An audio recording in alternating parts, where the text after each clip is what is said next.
Et ensuite, je vais pouvoir définir mes EPI. Donc, pour ajouter un EPI, je fais ajouter. Et là, en fait, vous vous souvenez que tout à l'heure, quand on a créé des EPI, on a associé des disciplines. Donc, le prof va pouvoir proposer uniquement les EPI qui sont associés à sa discipline pour la classe. Donc là, je suis prof d'histoire géo, j'ai droit qu'au premier EPI, révolution industrielle. Donc là, je vais chercher mon EPI et je vais pouvoir mettre, je ne sais pas quoi, étude des chemins de fer. Donc, j'ai rempli mon EPI. Chose importante aussi dans cet écran en fait moderne, c'est-à-dire qu'il n'y a pas de bouton de validation. Tout ce que vous remplissez est enregistré sur le serveur au fur et à mesure. Aucun bouton de validation. Ça peut vous perturber par rapport à vos habitudes, mais comme ça, on ne reprochera pas le nombre de clics. Donc, on a fait le moins de clics possible. On a fait vraiment quelque chose de centré sur la classe et l'élève. Donc, je peux faire mon EPI, je peux ajouter mon accompagnement. Alors là, attention, comme la matière histoire géo n'était pas associée à l'accompagnement, je n'ai pas le droit de le saisir. Il me dit pas d'éléments correspondants pour votre discipline au niveau de l'établissement. C'est-à-dire que je ne peux pas faire d'accompagnement parce qu'il n'y a eu aucun accompagnement défini au niveau de l'établissement pour ma discipline. Donc ça, c'est quelque chose d'intéressant.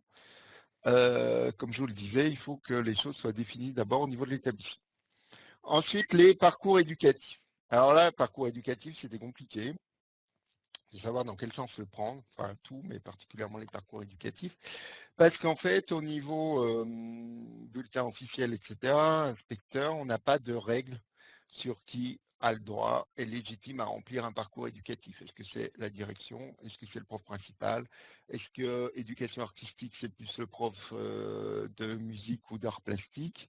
Pas forcément en fait. C'est-à-dire que, et pour autant, il faut mettre une seule case. Donc, en fait, ce qu'on a fait, c'est qu'on a, l'ouf, je ne sais jamais s'ils font un S ou pas, bref. Donc, en fait, vous pouvez, en fait, je sais pas moi, consultation de l'ONICEF, j'en sais rien. Donc, en fait, n'importe qui peut remplir ces parcours. C'est commun à tout le monde pour la classe. Donc, c'est là qu'on vous met attention.